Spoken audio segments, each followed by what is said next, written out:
Picture this. It's dawn over Rabaul, New Britain, September 1943. You're one of Japan's elite Zero pilots, a veteran ace with 12 confirmed kills. You've survived countless dogfights and never hesitated to engage enemy aircraft. But today, when your radio crackles with a warning about approaching fighters, something is different. Twin-engine aircraft, high altitude, extreme speed. Your squadron leader's voice carries an edge you've never heard before. Fear. You scan the horizon and spot them. Bizarre twin-tailed silhouettes, impossibly far from any American base, diving toward your formation at speeds that seem physically impossible. Every instinct screams at you to break formation and run. Before you can react, tracers slice through the morning air with surgical precision. Your wingman's Zero, flown by one of your best pilots, erupts in flames. The attackers scream past faster than anything you've encountered, climbing away before a single Japanese gun can even track them. Your hands tighten on the controls. For the first time in your combat career, you understand what the veterans have been whispering about. The impossible American fighter that Japan's best pilots have learned to fear. This is the moment everything changed. When the P-38 Lightning first appeared in Pacific skies in late 1942, Japanese intelligence didn't know what to make of it. With its bizarre twin-boom design and central nacelle, it violated every rule of fighter aircraft aesthetics. Luftwaffe pilots in Europe had already christened it Der Gabelschwanz-Teufel, the fork-tailed devil. But that fearsome reputation hadn't yet crossed the Pacific. To understand Japanese skepticism, we need context. By late 1942, the Imperial Japanese Navy Air Service stood at its zenith. The legendary A6M0 had carved a path of destruction across the Pacific, achieving kill ratios that seemed impossible. As Japanese ace Saburo Sakai would later write, "We believed our Zero could outfly anything the Americans possessed. Why should this strange new machine be any different?" Early intelligence reports dismissed the Lightning as just another heavy American fighter. Too bulky, too complex, too dependent on brute force rather than finesse. Japanese doctrine, honed through years of combat in China and refined over the Pacific, emphasized close range, turning dogfights where pilot skill and aircraft agility determined victory. The P-38, weighing over 17,000 pounds, more than triple the Zero's weight, seemed to confirm American obsession with mass over maneuverability. But Lockheed had designed something radically different. The Lightning wasn't meant to turn with Japanese fighters. It was engineered to hunt them in an entirely new way. Its twin Allison V1710 turbo supercharged engines pushed it past 400 miles per hour, a speed that shocked Japanese pilots accustomed to American fighters being 50 to 80 miles per hour slower than their Zeros. With combat range exceeding 1,000 miles, it could reach deep into Japanese-held territory, patrol for hours, and still return home. Most revolutionary was its armament philosophy. 120mm Hispano cannon and 4.50 caliber Browning machine guns, all mounted in the nose. Every round followed the same trajectory, no convergence point to calculate, no scattered fire pattern. As one American pilot noted, it was like pointing a shotgun. Whatever you aimed at, you hit. The Lightning's birth had been anything but smooth. When Lockheed unveiled its radical design in 1937, critics within the U.S. Army Air Corps called it a science fiction project. The twin-boom layout seemed like engineering hubris, too complex, too experimental for frontline combat. Early test flights validated those fears. Engines overheated during climbs. Cockpit windows frosted over at altitude, leaving pilots blind. Most terrifying was compressibility, a phenomenon so new it lacked a name. In dives past 500 miles per hour, controls would lock up, trapping pilots in screaming vertical descents. Several test pilots died before engineers developed dive recovery flaps to solve the problem. Lieutenant Colonel Cass Howe, an early test pilot, wrote in his report, "This aircraft wants to kill you in ways we've never encountered. But if we can tame it, it will change everything." He was right on both counts. By the time production P-38s reached the Pacific theater, they'd been refined into something extraordinary. But Japanese pilots initially didn't see the threat. The first encounters in early 1943 followed predictable patterns. Zero pilots would spot the ungainly lightnings, lure them into turning fights, and expect easy victories. They were in for a shock. American Lightning pilots had learned a critical lesson from earlier defeats: never fight the Zero on its terms. As Major Thomas Lynch of the 39th Fighter Squadron instructed his pilots, speed is life. Altitude is life insurance. Dive, shoot, climb away. Never, ever try to turn with a Zero. This boom and zoom tactic exploited everything the P-38 did well while avoiding everything it didn't. Japanese pilots found themselves in an infuriating position, watching enemy fighters dive at impossible speeds, deliver devastating accurate fire, then climb away before Japanese guns could even traverse to target. Commander Masatake Okumiya, a Japanese naval aviation staff officer, recorded his frustration in his war diary. The twin-engine fighter appears, suddenly, strikes like lightning, and vanishes before our pilots can engage. It chooses when to fight and when to flee. This is not the honorable combat our men have trained for. That word, honorable, revealed something deeper than tactical frustration. Japanese fighter doctrine wasn't just about tactics. It was rooted in Bushido philosophy, where refusing combat was seen as cowardice. Lightning pilots exploited this mindset ruthlessly. They'd bait Zeros into climbing pursuits, knowing the Japanese pilots' pride would keep them chasing even as their engines gasped for air at altitudes where the turbo-supercharged Lightnings thrived. But the P-38's most devastating capability wasn't speed or firepower, it was range. Missions that once left American bombers unprotected now had Lightning escorts that could go the distance. Japanese forces at Rabaul and Bougainville began reporting the impossible. American fighters appearing hundreds of miles from their bases, staying on station for extended periods, then returning home.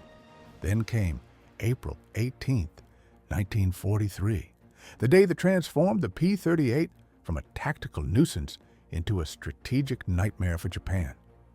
American intelligence had intercepted coded messages revealing that Admiral Isoroku Yamamoto, architect of Pearl Harbor and Japan's most brilliant naval strategist, would be flying to Bougainville on an inspection tour. The problem? His route took him 435 miles from the nearest American base at Henderson Field, far beyond the range of any American fighter except one. 18 P-38s, hand-picked and meticulously prepared, launched on what seemed an impossible mission. They flew at wave-top height to avoid radar detection, navigating by dead reckoning across featureless ocean. The margin for error was zero. If they miscalculated by even a few degrees, they'd miss the intercept and run out of fuel over enemy waters.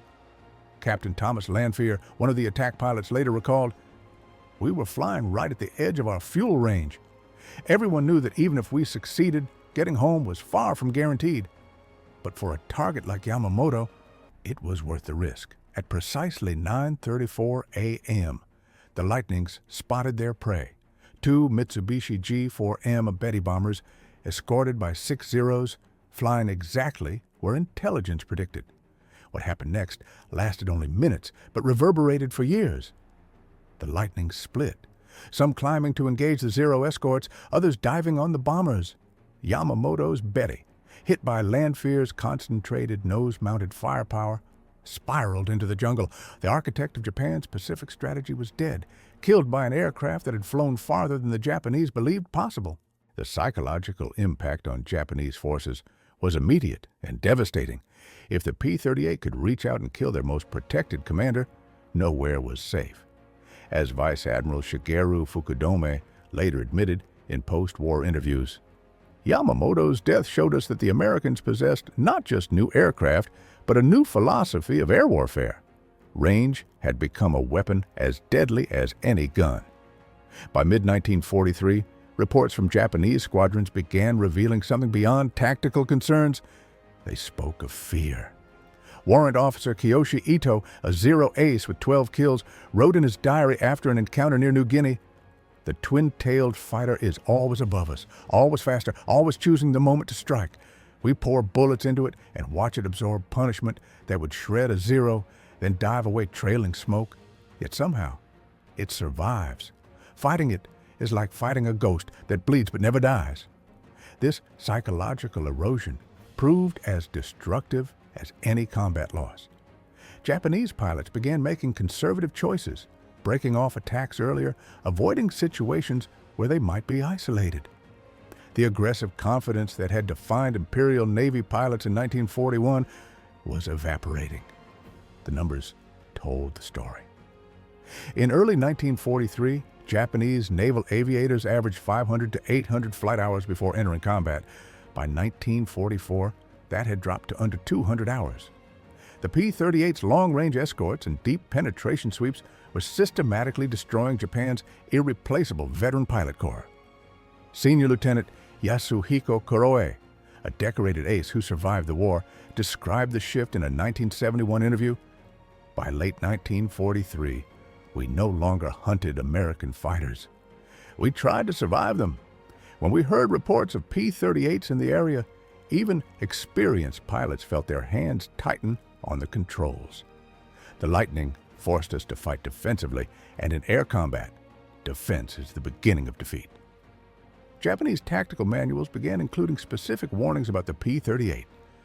One directive from the 204th Air Group, dated November 1943, instructed pilots, "Do not pursue the twin-engine fighter in a dive under any circumstances. Do not attempt to climb away if one is above you. Do not assume damaged aircraft are unable to fight. The enemy has redesigned warfare around speed and survivability. Our tactics must adapt, or we will perish." But adaptation required resources Japan no longer possessed. Designing fighters to match the P-38 speed and range demanded advanced engines, high-octane fuel, and manufacturing capacity that Japan's shrinking industrial base couldn't provide. The Key 84 Frank and N-1K George showed promise, but arrived too late and in too few numbers. Meanwhile, the Lightning kept evolving. The P-38J model, arriving in 1944, featured improved engines, better cockpit heating, and increased fuel capacity. American pilots were also becoming more experienced, learning to maximize the aircraft's strengths while covering its weaknesses with teamwork. Captain Richard Bong, America's top ace with 40 confirmed kills, all in P-38s, put it simply, the Lightning isn't the most maneuverable fighter, and it's not the easiest to fly, but it lets you fight on your terms. In air combat, dictating the terms of engagement is everything. Japanese ace Saburo Sakai, who survived the war with 64 kills, offered grudging respect in his memoir, "The P-38 pilots were not the most skilled we've faced.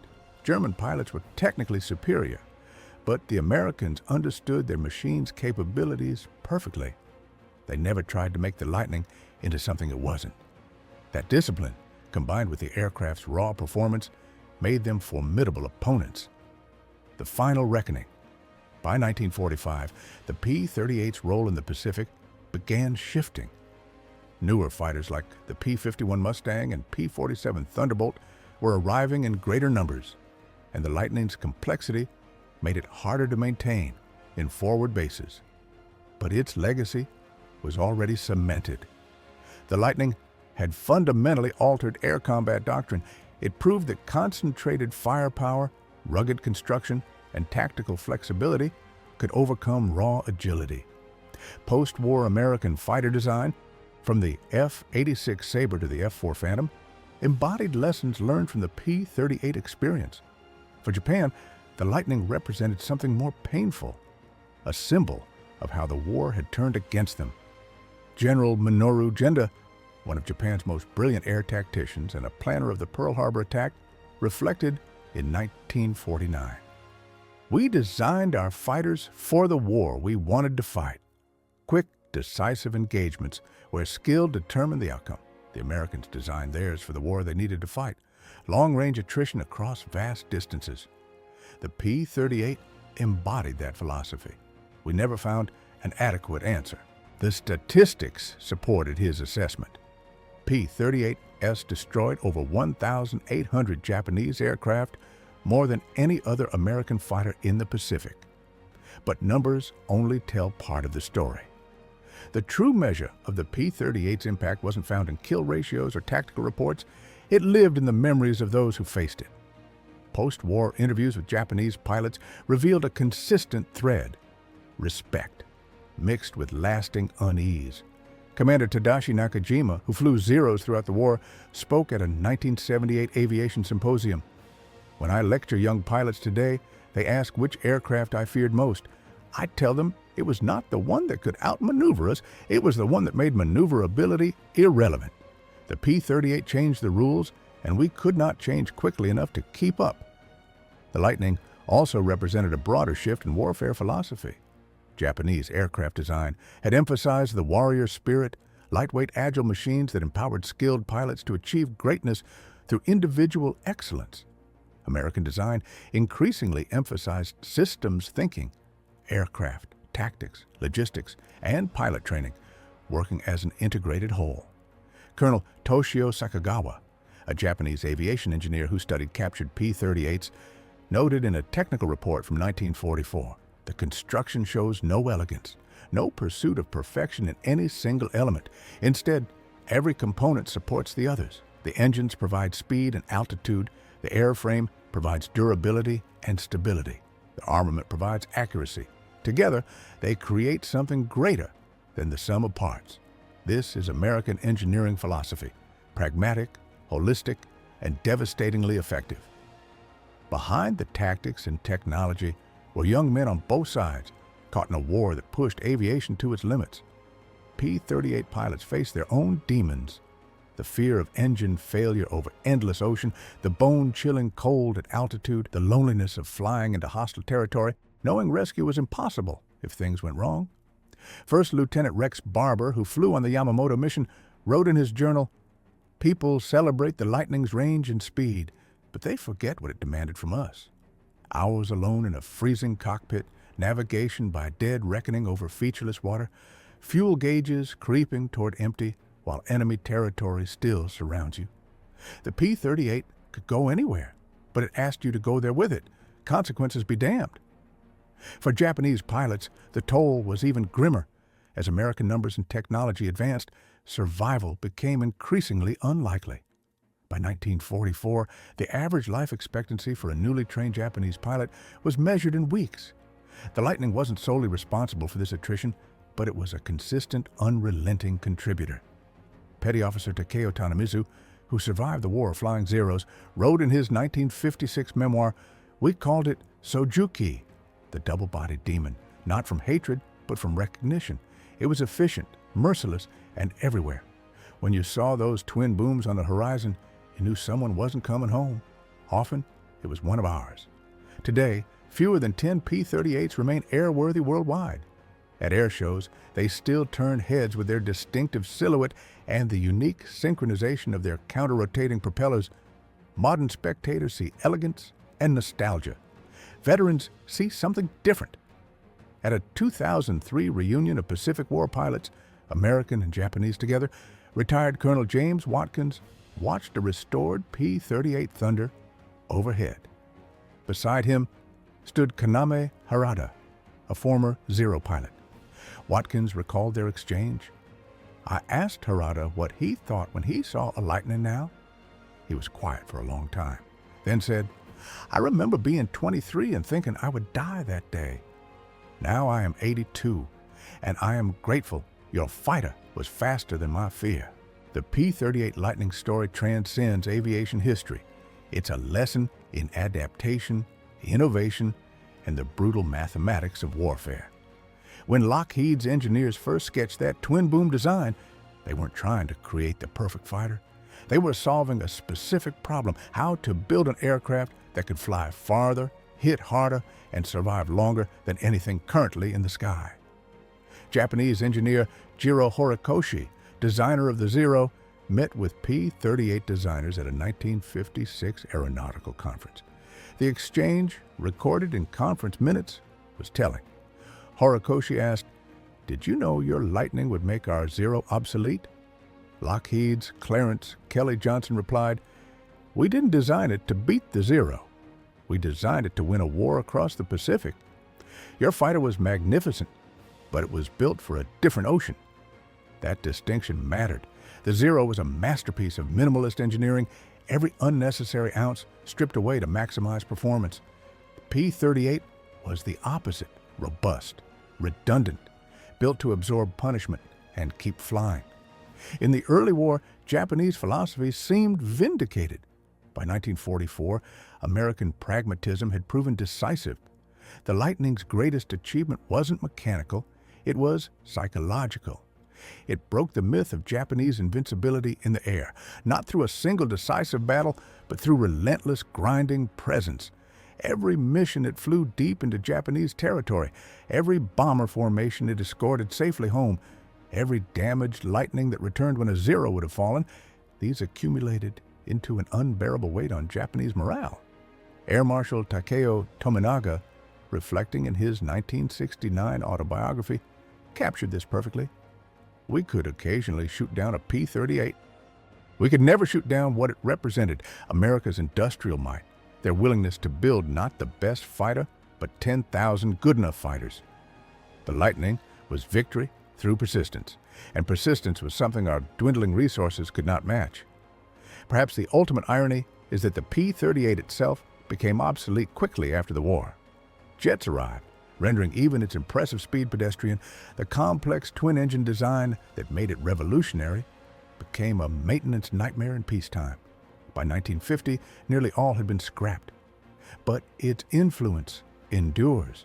Modern fighter doctrine, energy management, boom and zoom tactics, beyond visual range engagement, all trace lineage back to Lightning tactics. The emphasis on pilot survivability through armored cockpits and redundant systems became standard. The philosophy of designing aircraft around mission requirements rather than abstract performance metrics became foundational to American aerospace engineering. In 1991, at the 50th anniversary of Pearl Harbor, a group of American and Japanese veterans gathered in Honolulu. Among them was 92-year-old Major Richard Bong's wingman and Saburo Sakai, then 75, one of Japan's last living aces. A restored P-38 performed a flying demonstration. As it roared overhead, both men watched in silence. When it pulled into a vertical climb and disappeared into the clouds, exactly as it had done in combat 50 years earlier, Sakai spoke in English, carefully chosen. Beautiful aircraft. Terrible opponent, but it taught me something important. The best warrior is not always the most skilled. Sometimes it is simply the one still flying when the battle ends. The P-38 Lightning was exactly that. Not perfect, not invincible, but present, persistent, and powerful when it mattered most. It didn't just help win the Pacific War, it redefined what winning meant in the age of industrial combat. When those twin booms carved through Pacific skies, they wrote a new chapter in military aviation, one where innovation, adaptation, and raw determination could overcome any advantage. The fork-tailed devil had earned its name and its legend, one mission at a time. That lesson remains airborne, even as the last lightnings fade into history. In warfare, as in life, survival often matters more than supremacy. The P-38 proved that victory doesn't always go to the most elegant solution. It goes to the one that refuses to quit. If this story reminded you that history's greatest innovations often came from solving impossible problems, subscribe for more untold tales of the machines and minds that changed warfare forever.